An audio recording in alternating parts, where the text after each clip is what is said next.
മുഖ്യമന്ത്രിയുടെ ഗൾഫ് പര്യടനത്തിന് കേന്ദ്രത്തിന്റെ അനുമതി. സൗദി യാത്രയ്ക്ക് അനുമതിയില്ല.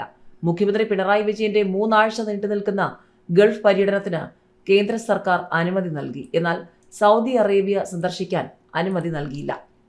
16-ന് ആരംഭിക്കുന്ന യാത്രയ്ക്ക് അനുമതി വൈകുന്നത് ചർച്ചയായിരുന്നു. അനുമതി ലഭിക്കുമെന്നാണ് പ്രതീക്ഷയെന്ന് മുഖ്യമന്ത്രി ഡൽഹിയിൽ പ്രതികരിക്കുകയും ചെയ്തിരുന്നു. ഇതിന് പിന്നാലെയാണ് സൗദി ഒഴികെയുള്ള രാജ്യങ്ങളിലേക്ക് പോകാൻ അനുമതി ലഭിച്ചിരിക്കുന്നത്. മുഖ്യമന്ത്രിക്കൊപ്പം സാംസ്കാരിക മന്ത്രി സജി ചെറിയാനും ഗൾഫ് പര്യടനത്തിനുണ്ടാകും. സൗദി യാത്ര മറ്റൊരു തീയതിയിലേക്ക് മാറ്റും.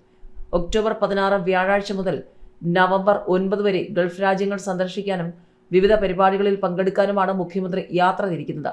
16-ന് ബഹ്റൈൻ, 24-25 ഒമാൻ, ഒക്ടോബർ 30-ന് ഖത്തർ, നവംബർ 7-ന് കുവൈറ്റും 8-ന് അബുദാബി സന്ദർശിക്കും. 2023 ഒക്ടോബറിൽ സൗദി അറേബ്യയിൽ വെച്ച് ലോക കേരള സഭയുടെ പ്രാദേശിക സമ്മേളനം നടത്താൻ നിശ്ചയിച്ചിരുന്നെങ്കിലും കേന്ദ്ര സർക്കാരിന്റെ അനുമതി ലഭിക്കാത്തതിനെ തുടർന്ന് മുഖ്യമന്ത്രി യാത്ര റദ്ദാക്കിയിരുന്നു.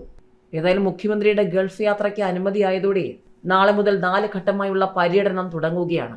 നാളെ മുതൽ ഡിസംബർ 1 വരെ വിവിധ ഘട്ടങ്ങളിലായിട്ടായിരിക്കും മുഖ്യമന്ത്രി ഗൾഫ് രാജ്യങ്ങൾ സന്ദർശിക്കുക. നിലവിൽ അനുമതി കിട്ടാത്ത സൗദിയിലേക്ക് പിന്നീട് പോകാനാണ് മുഖ്യമന്ത്രി ആലോചിക്കുന്നത് എന്നാണ് വിവരം. അതേസമയം മുഖ്യമന്ത്രിക്ക് നേരെയുള്ള ചോദ്യങ്ങൾ അവസാനിക്കുന്നേയില്ല.